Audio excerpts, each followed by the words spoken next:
Juara 1 dipegang oleh India, juara 2 Indonesia. Wow. Ya, jadi kalau ditanya urgensi dari vaksin TB, saya harus menjawab ya, kita butuh untuk vaksin TB. Untuk kedepannya setelah bayi dan balita itu udah di BCG terus akan dilanjutkan ke vaksin itu, dokter? Pada anak kecil itu susah-susah gampang, tapi biasanya screening awal adalah dilakukan pada orang yang mungkin mengeluh berat badan anaknya tidak naik. Masih ada orang yang sangat-sangat tidak dengan hal itu. Udah di pinggir jalan. Masih ada sekarang tuh kan merokok di pinggir jalan. Di jalan sebelumnya itu sangat-sangat merugikan sekali.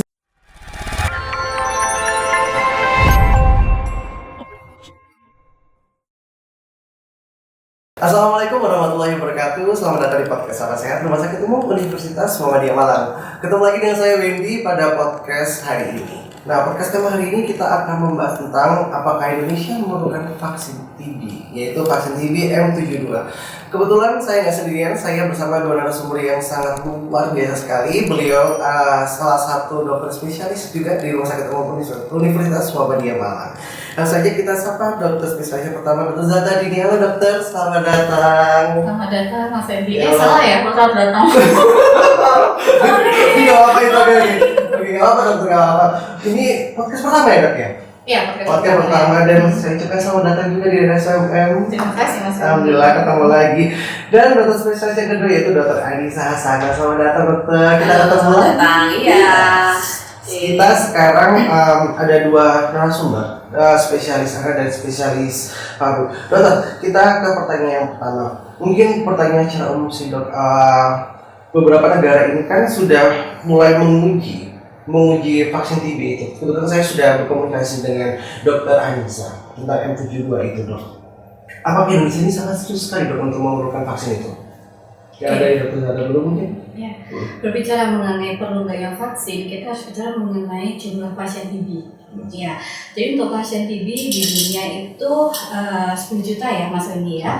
Dan Indonesia jumlah sekarang adalah 1,05 juta. Artinya Indonesia menyumbang 10% dari jumlah TB di dunia. Dan itu cukup banyak ya dok ya? Iya. Jadi untuk juara 1 dipegang oleh India, juara 2 Indonesia. Wow. Ya, jadi kalau ditanya urgensitas dari vaksin TB, saya harus menjawab ya, kita butuh untuk vaksin TB. Karena kita selama ini kan dalam proses pengobatan ya, eliminasi TB. Cuma untuk vaksin TB sepertinya bagus untuk preventif. Oh, lebih ke preventif. Iya, karena eliminasi ini kan masih belum ya, ternyata kita tetap bertengger di termasuk di puncak klasemen ya. Iya betul, di urutan kedua ya malah. Oke, setelah di uji vaksin TB ini kan sudah mulai dijalankan. Ada beberapa negara juga saya baca di sini.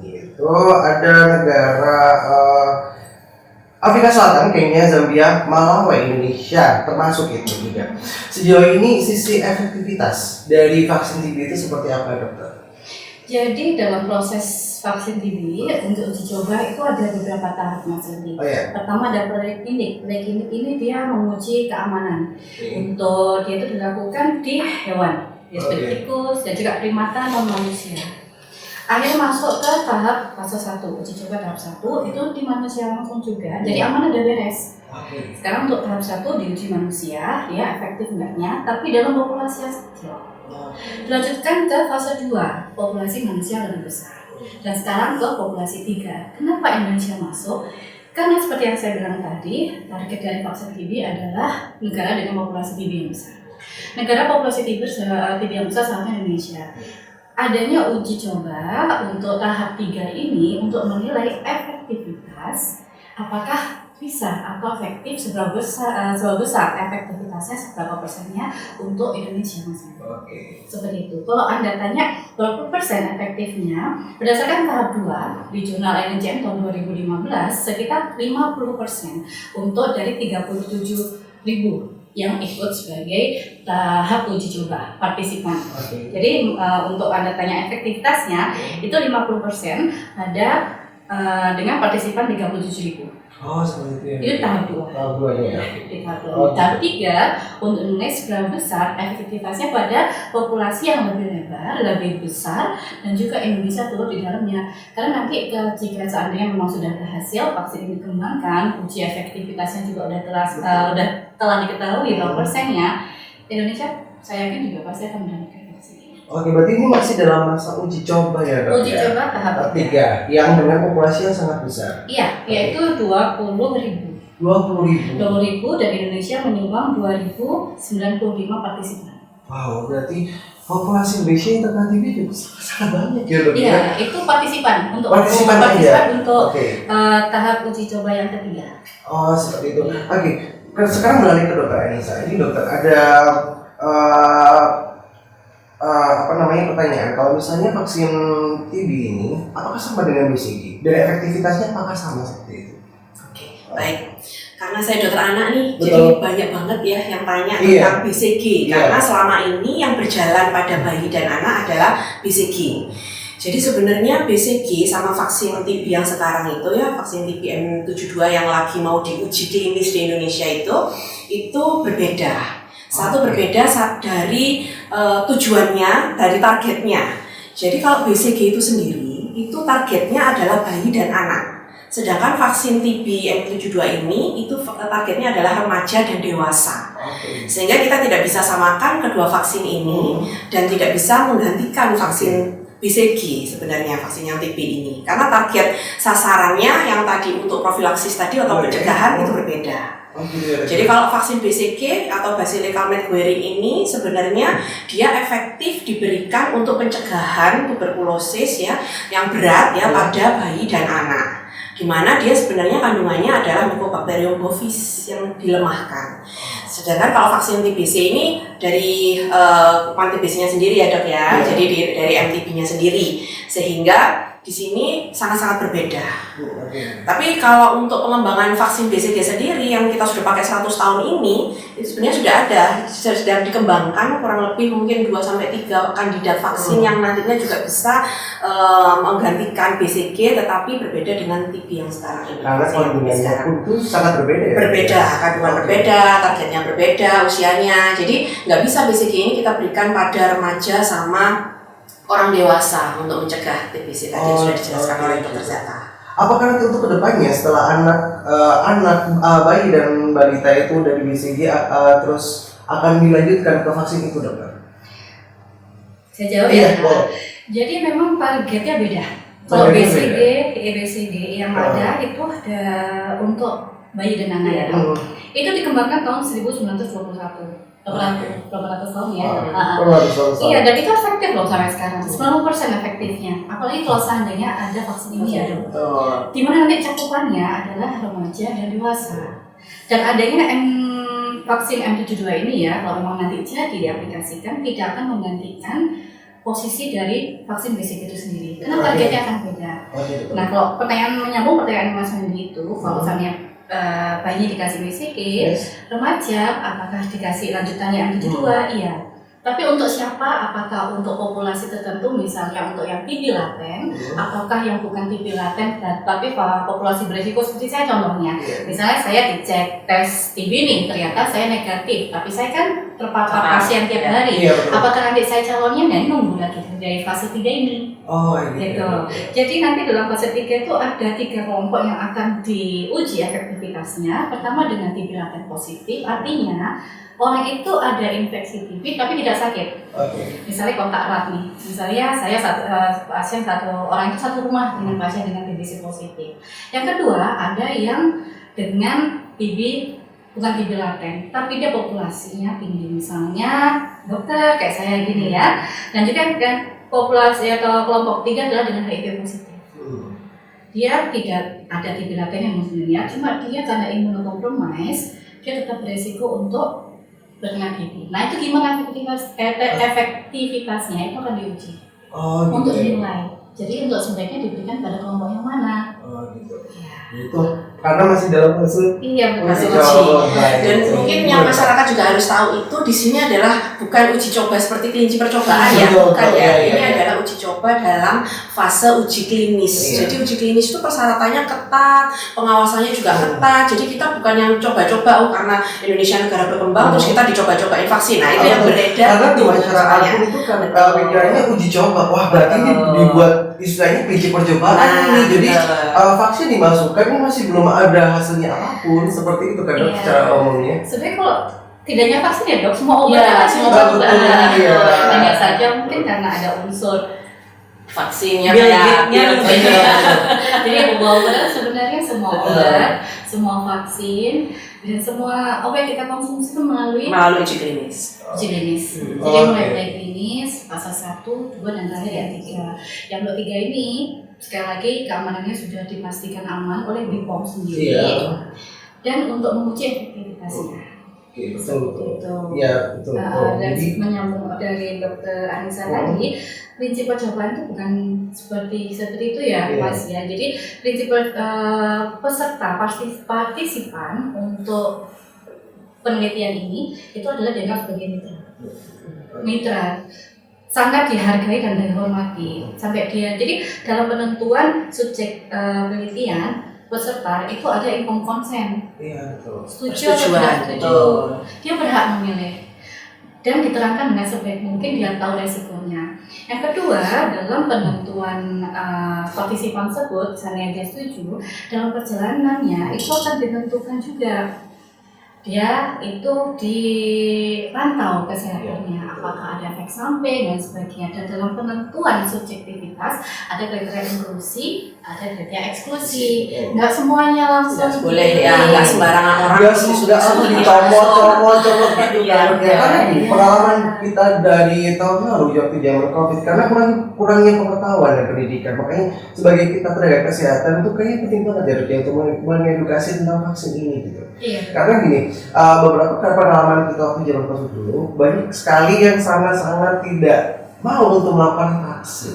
takut malah sakit ya. Betul. Soalnya kan informasinya adalah vaksin itu adalah penyakitnya dimasukkan ke dalam tubuh. Betul lah. Oke. Bahkan hanya nggak hanya sakit aja, vaksin itu bakal bisa menyebabkan kematian. Nah, saya takutkan ini adalah bisa aja nanti vaksin TB, saya malah sakit TB, saya malah sakit apa. Padahal semua itu sudah ada ujinya, sudah ada informasi yang seperti dokter Zata bilang gitu. Nah, dari sini dokter, untuk dari anak-anak ini dok, vaksin TB ini sangat-sangat berperan penting nggak sih dok, untuk khususnya dari sisi pencegahan dan penurunan angka kematian. Otomatis anak-anak kan tidak menularkan, Yes. tapi dia mendapatkan dampak dari orang dewasa Iya. itu. Kalau bagi saya sebagai dokter anak sangat berperan ya nantinya ya Iya. ke depannya, karena dengan nantinya itu bisa mencegah pasien-pasien yang dewasa untuk nantinya dia ada gejala klinis TB. Betul. Berarti kan nantinya itu akan memutus kontak ya, rantai kontak TB erat dengan orang dewasa. Karena anak-anak itu paling sering terkenanya ya dari orang dewasa Iya, betul. sebenarnya. Iya. Orang serumah yang mungkin dia nggak sadar kalau dia ada gejala TB, kemudian nulari bayi sama anak. Jadi kalau bagi kami itu sangat membantu sekali dan kami sangat support sekali terhadap program vaksin TB ini tadi. Oke. Terus dari dokter Zata, untuk vaksin TB ini bisa diberikan bersamaan nggak sih itu nantinya untuk bersama dengan TB nasional ini? Vaksin nasional ini dok. Vaksin nasionalnya nanti kalau maksudnya program vaksin nasional itu Iya ya. betul. Terus tahu saya di dewasa nggak ada ya program Nggak. vaksin nasional. Oh, Beda ya? Belum ada ya. Oh, Dewasa belum. belum. Pada bayi sama anak ya, Iya. walaupun BCG ya. Itu ada di kartu KMS ada ya. Iya, Kalau di ada. dewasa saat ini belum ada ya, kecuali untuk populasi tertentu, misal pada COPD atau PPOK atau paru molor dengan habis atau kelompok risiko infeksi lainnya. Tetapi nanti dari hasil uji klinis ini juga akan ketahui nanti kira-kira vaksin ini diberlakukan untuk siapa. Apakah dengan yang TB laten atau TB non laten, artinya dia tidak mempunyai infeksi TB tapi beresiko, atau pasien dengan HIV atau semuanya, baiknya bagaimana? Oke, ini Ya, masih itu dalam masa. betul, dinilai masa- juga efektivitasnya. Tapi untuk kepastiannya di sini ya, utamanya dalam penelitian ini kita ingin tahu pada penderita yang TB laten. TB Oh, laten TB artinya laten. dia ada infeksi TB tapi dia nggak sakit. Oke. Iya. Jadi tidak akan preventif ya dok ya? Betul? Kalau dibilang tindakan preventif, ideanya ada dua ya dok ya. Jadi kalau IDAI bilangnya memang kalau BCG yang sekarang kami pakai itu memang preventif atau vaksin profilaksis, memang untuk mencegah karena dia belum sakit gitu kan, kemudian atau belum terinfeksi, itu pencegah. Tapi kalau vaksin TB yang sekarang M72 itu ada istilah terminologinya, itu adalah vaksin terapeutik. Kenapa? Karena sebenarnya itu diberikan untuk TBC laten, di mana Mycobacterium tuberculosisnya sudah masuk sebenarnya di dalam tubuh penderita, tetapi dia tidak sakit, tidak muncul manifestasi klinisnya, betul. Jadi sebenarnya dia mencegah supaya nanti ini nggak jadi sakit TB gitu, Mas. Ya, jadi bedanya di situ. Berarti bakteri itu pun akan tetap bermain di dalam tubuh itu, tidak akan mati karena vaksin itu. Nah, kita lihat tadi nanti habis ini ya. Oh,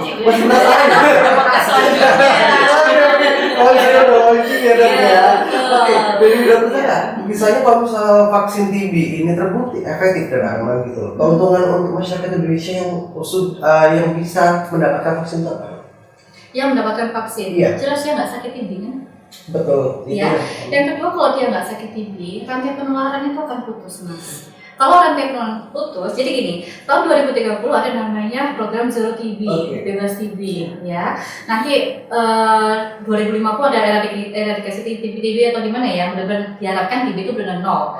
Kalau seandainya memang ada vaksin TB, putus mata rantai penularan, diharapkan memang benar ada Zero TB. Dan untuk TB anak, jadi TB anak yang saya tambahkan itu dia mendapatkan penularan dari orang dewasa. Betul. Vaksin ini kan untuk dewasa, untuk remaja dan dewasa. Jika memutus rantai penularan, diharapkan tidak terjadi pada anak, sehingga insiden TB baru pada anak dan bayi itu bisa berkurang. Oke, betul. Lagi di populasi TB di Indonesia ini sangat banyak, otomatis populasi TB di anak-anak juga sama banyak, dokter? Iya, sama. Sebenarnya anak-anak yang terkena TBC itu juga banyak. Ya, tetapi memang pada TB anak kita pentingnya adalah mencari riwayat kontak atau sumber penularan. Jadi nggak serta-merta misalkan karena pada foto ronsen anak-anak itu dia tidak khas, tidak seperti orang dewasa.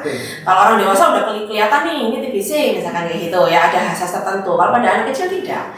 Kadang dia mungkin bermanifestasi seperti dia batuk berulang lama, kemudian ada gejala pneumonia berulang. Ya itu nantinya kalau kita telusuri mungkin nanti ada kontak TBC dari orang dewasanya. Seperti itu. Jadi yang penting adalah kita mencari riwayat kontak. Nah, riwayat kontak ini kan berarti penularannya dari orang dewasa. Nah, kalau orang dewasa yang tadi udah diputus, sudah mendapatkan vaksin ini berarti dia tidak menjadi sakit TB, kan berarti otomatis si anak kecil atau bayinya itu akan berdampak gitu ya, dan berdampak untuk mengurangi angka kejadian TBC pada bayi dan anak.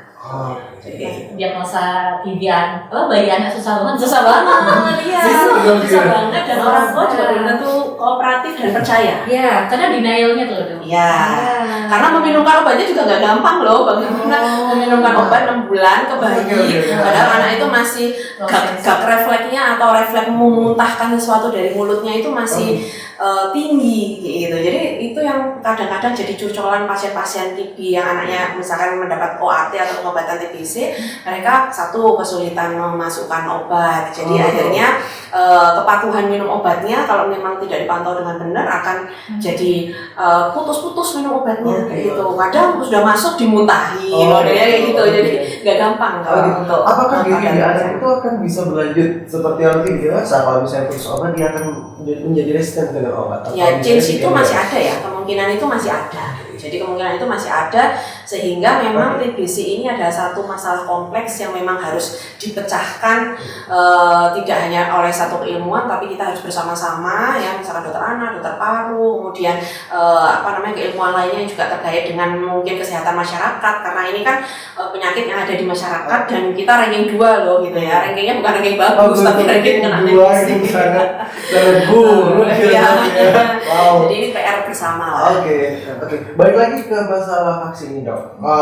Tantangan apa sih, Dok, yang dihadapi di Indonesia ini setelah vaksin ini masuk? Misalnya untuk menerapkan vaksin ini di sini, Dok, secara kita edukasi ke masyarakat, penerapan ke publik itu tentangnya seperti apa? Kemarin udah jelas ya sekarang ya. Publik yang terbagi ya, pro dan kontra. Iya, betul. Itu tidak bisa saya salahkan juga, karena minimnya informasi, Dok. Jadi juga dari kami juga sangat kurang memberikan edukasi juga, itu dari kaminya ya. Yang kedua, sebenarnya vaksin ini sudah mulai diteliti tahun 1999. Tapi kok kenapa baru heboh sekarang? Iya. Ya kan pemikirannya macam-macam ya. Yang pertama ada pro dan kontra. Kurangnya ilmu, kurangnya juga sosialisasi, edukasi juga yang dari kami juga, dari pemerintah juga. Dan nanti untuk kedepannya ini yang agak susah mindset adalah TB itu tidak hanya mengenai kaum yang menengah ke bawah. Itu harus dipahami. TB ini penyakit infeksi, sama seperti infeksi lainnya, dia dapat menginfeksi siapapun karena penularannya adalah lewat droplet. Hanya saja, kenapa kok lebih banyak yang menengah ke bawah? Karena mungkin sanitasinya, udaranya, rumahnya deket-deket, sehingga penularannya lebih mudah. Sehingga seakan-akan itu adalah penyakit dari menengah ke bawah. Kenapa? Karena memang higienitas dan juga sanitasi udara kita nggak bisa kontrol, lebih susah dikontrol. Betul sekali. Ya, itu yang menjadi tantangan adalah edukasinya. Yang kedua adalah pola hidup sehat. Ini. Saya rasa yang sekarang pola hidup sehat udah lumayan ya orangnya. Cuma kadang-kadang pola hidup sehat itu menjadi excuse untuk menerapkan hal-hal yang menyenangkan lainnya. Iya betul. Ya itu. Jadi untungnya sekarang masyarakat sudah sadar akan pola hidup sehat, ya batuk yang bagaimana etika batuk gitu ya. Terus sekali lagi tantangannya adalah kalau saya rasa sih pemerintah pasti akan mendukung apapun supaya bisa memutus rantai penularan. Sekarang kita fokusnya ke hilir, bukan ke hulu. Kalau hulu itu memang tugasnya kami sebagai dokter untuk mengobati. Tapi ya walaupun mata pencaharian kita dari sana ya dok ya, cuma kita lebih bahagia melihat pasien itu kesini itu bukan karena TB.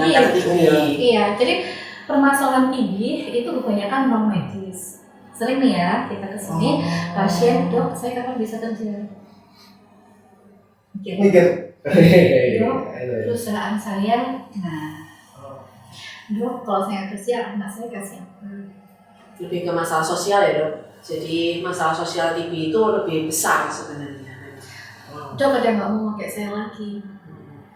Sampai segitu dok. Karena dia nggak menularkan ya. Iya, jadi setiap pasien kontrol, pertanyaannya adalah dok kapan saya bisa kerja? Mungkin perusahaan yang bisa mengerti, oke nggak masalah. Iya betul. Tapi bagi perusahaan yang tidak mengerti, masyarakat juga sekitar, itu akan menjadi hal yang tabu. Kadang-kadang juga pasien juga tidak semangat. Aduh, kok aku bisa kena ini? Sembunyi-sembunyi. Kadang putus berobat ya, lost to follow. Sehingga datang dalam kondisi yang lebih buruk, atau resistensi, atau bahkan mengajak keluarganya sakit serta. Oh gitu. Iya. Karena kurangnya memang kurangnya pengetahuan dan edukasi juga. Iya. Kalau di anak-anak itu yang paling sering adalah orang tuanya dapat dari mana ya dok? Kayak gitu. Karena setelah mereka misalkan satu keluarga screening, anaknya udah positif, udah diagnosis TB-nya tegak misalkan, ternyata di bapak ibunya tidak gitu. Nah, jadi ini yang kadang juga denial dok. Dapat dari mana anaknya gitu. Itu jadi yang dan tantangan kedua kalau di TB anak ya itu adalah meningkatkan nutrisi. Jadi karena anak itu adalah makhluk yang masih bertumbuh dan berkembang, maka kebutuhan nutrisinya itu juga harus diperhatikan, tidak hanya pengobatannya saja. Itu yang kadang juga kita harus edukasi kuat karena memang pada pasien TB anak itu nutrisi misal nih dia TB anak kemudian dengan nutrisinya kurang, misalkan gizinya kurang, status gizinya kurang bahkan mungkin gizi buruk, itu akan lebih susah nanti pengobatannya dibandingkan kalau status gizinya dia gizi baik. Nah jadi seperti itu. Sekarang penyakit TB ini sangat concern sekali ya dok ya. Bahkan nggak semua masyarakat ini sangat aware terhadap penyakit ini. Dan setelah saya berbincang beberapa lama dengan dokter Anissa dan dokter Zata ini, mengerikan juga rupanya ya dok ya. Selama saya jadi dokter paru, ya mending kena influenza ya dok ya. Iya betul. Ya berdasarkan pengalaman teman selama pendidikan, banyak loh maksudnya dokter yang kena TB, PPDS, koas, ini kan paparan terus ya. Kita udah berusaha untuk menggunakan APD, alat pelindung diri, masker, ada N95, tapi yang namanya mikropartikel ya dok, itu kan cross banget, jadi pasti ada. Dari dokternya aja masih bisa ya dok ya. Padahal itu sudah proteksi. Iya, junior saya, teman saya kena pengobatan TB dengan efusi pleura juga, gitu. Lalu juga senior saya, guru saya juga Ya seperti itu. Wow, itu Ya. sudah proteksi di mana sobat sehat yang di rumah yang nggak tahu dan tidak memiliki proteksi yang sangat bagus.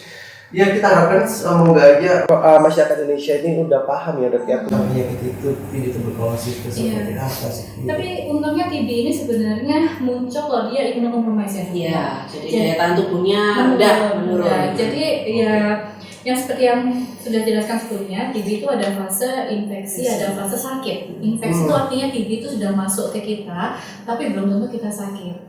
Oh gitu. Kita nggak ada gejala. Gitu. Malah serem loh apalagi dari kita. Oh iya. Malah serem gitu, jangan kamu diam-diam. Jangan sampai. Kadang-kadang yang itu juga potensi menularkan. Iya, kayak gitu potensi menularkan. Jadi kalau dia imunitasnya bagus, dia akan diam, dorman tubuh, dan semoga dia tidak menularkan. Tapi kadang-kadang juga ada yang menularkan. Tapi ketika imunitas rendah, dia akan menjadi sakit. Dan itu akan menularkan. Iya. Jadi nanti ketika kita suspek TB atau diagnosa TB kan kita namanya cek darah ya kan? Iya. Ada cek darah kalau misalnya TCM ya. TCM ini tes cepat molekuler. Nanti hasilnya kalau misalnya positif, dia terdeteksi low, medium atau high. Low itu sedikit, terdeteksi sedikit jumlahnya, medium itu sedang, high itu banyak banget. Artinya misalnya untuk lebih mudah dicerna, kalau seandainya low mungkin batuk dia bisa mengeluarkan. Tapi oleh high ngomong itu udah keluar, saking banyaknya. Seperti itu. Serem juga ya sekarang ya. Oke, kita singkirkan dari vaksin TB sedikit ya dok ya. Oke, untuk proteksi dini dari sisi anak dulu dok, gimana sih kita mengetahui anak kita itu bisa terkena TB atau tidak? Itu yang pertama. Yang kedua, ada nggak sih pemeriksaan sebelum misalnya nggak ada gejala saya pingin nih, kalau anak saya masih baru, kayak saya pingin periksa tes TB seperti apa itu gimana?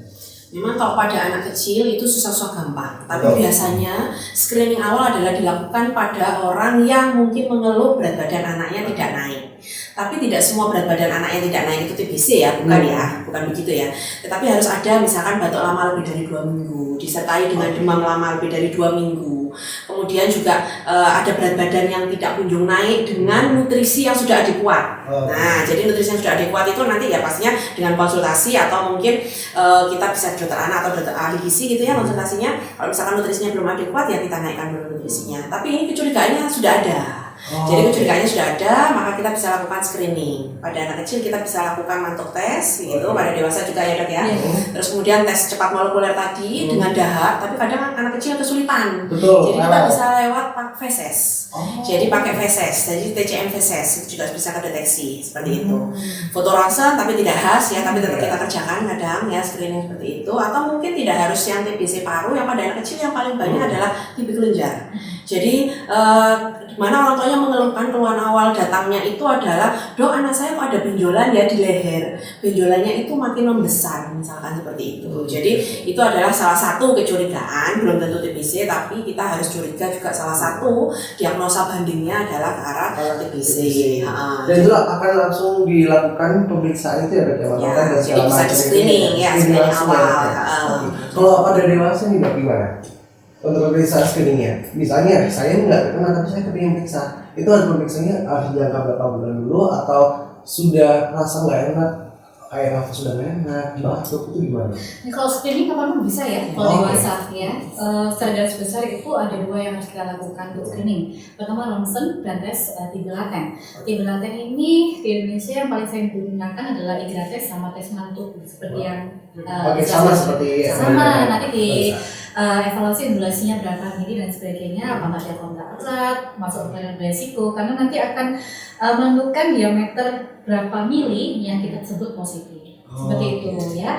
Lalu kalau seandainya kita pengen screening karena keluhan, jelas kalau dengan keluhan berarti ronsen dengan TCM. Beda. Jadi kalau tidak ada keluhan berarti ronsen mungkin dengan tes IGRA atau mantuk tes. Tapi kalau dengan keluhan berarti ada bakteri tuberkulosis. Kadang penegakan TB dewasa pun juga tidak serta-merta TB ini bukan. Kadang-kadang pertama ronsennya kok mengarah ya, tapi TCM-nya negatif. Dilihat evaluasi dulu pengobatan bagaimana. Kalau pengobatannya ternyata tidak ada perubahan kan dengan obat pneumonia, baru kita TB juga seperti itu. Kadang udah jelas TB tapi kok TCM negatif, klinisnya kok enggak. Jadi makin ragu ya dok. Kok nggak ada kontak erat, HIV negatif, ya seperti itu, ya. Jadi memang agak susah-susah gampang TB sekarang, karena sekali lagi sih kebanyakan kita udah gaulnya udah tip ya, berbeda. Nggak harus ke bawah enggak, karena sekali lagi itu infectious disease dan dia droplet. Droplet artinya ngomong pun juga bisa. Berarti sekali lagi mungkin yang harus ditegakkan atau digalakkan adalah sosialisasi tentang etika batuk. Bagaimana kalau kita batuk nggak pakai tangan, kita pakai misalkan pakai kita seperti ini udah ya. di jalan Pak. Udah di pinggir jalan. Nah itu kalau di Indonesia nggak denda ya. Dendanya lebih mahal daripada. Saya tuh suka heran tuh masih ada orang yang sangat tidak dengan hal itu. Udah di pinggir jalan. Naik motor juga. Naik motor betul dokter. Jangan naik motor udah masih ada sekarang tuh kan merokok di pinggir jalan. Di jalan sebelumnya itu sangat merugikan sekali. Betul. Oke, back topik ya dok ya sama the last question seperti ini ya. Dari sudut pandang kesehatan masyarakat dok, seberapa besar dampak positif jika vaksin TB ini diterapkan sampai 5 sampai 10 tahun ke depan? Terus apakah ini akan bisa menekan penyakit TB itu sendiri? Oke, baik, seberapa besar dampaknya ya? Kalau saya dampaknya besar. Sangat ya. Gimana pasien yang awalnya terinfeksi menjadi tidak sakit. Berarti kan mencegah beban anggaran untuk pengobatan. Ya kan? Sekali lagi, 6 bulan ya. 6 bulan mending dipakai uangnya untuk ngapain kayak ya. Belum lagi 6 bulan bukan masalah obat doang. 6 bulan Anda tidak bekerja atau tidak bekerja mungkin 2 minggu atau 2 minggu aja. Tapi produktivitas Anda bagaimana? Ya kan? Ya kalau Anda sih ya misalnya orang tua, Anda jadinya mungkin tidak bisa bekerja maksimal karena harus mengurus orang tua. Belum lagi resiko penularan. Itu besar ya, mulai dari medis dan pertama anggaran biaya negara dan juga non biaya negara, ya kan? Otomatisnya harus tidak bekerja dulu, meninggalkan kerjaannya dulu, bahkan ada yang dipecat, tidak diterima, bagi perusahaan yang tidak bisa menerima, ya kan? Ada yang faktor sosial dikucilkan, ya, dan juga nanti supaya yang resisten obatnya juga berkurang, ya kan? Otomatis kalau dengan jumlah TB yang berkurang, pasien yang gagal pengobatan juga berkurang gitu, sehingga nanti untuk yang TB resisten obat pun juga insidennya juga akan berkurang, seperti itu.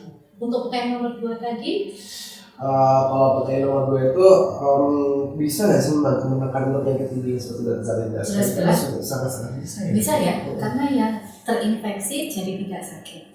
Jadi misalnya populasi 1000 orang yang seandainya nggak ada vaksin nih ya udah yang terinfeksi misalnya 1000 orang yang jadinya sakit mungkin 10%-nya gitu ya. Tapi kalau seandainya ini kan otomatis bisa berkurang. Diharapkan seperti itu.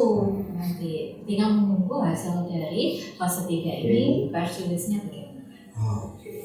Dan dokter Anissa, sebagai dokter anak yang istilahnya menjadi korban dari orang yang terkait ini, gimana sih dok dampak positifnya terkait vaksin ini dok? Oke, dampak positifnya pasti ya akan berdampak sangat positif ya pada pasien-pasien kami, yaitu bayi sama anak, dimana ketika rantai penularan itu bisa dicegah dengan vaksin TB ini pada orang dewasa, otomatis angka kejadian TBC pada anak juga kemungkinan besar akan menurun ya.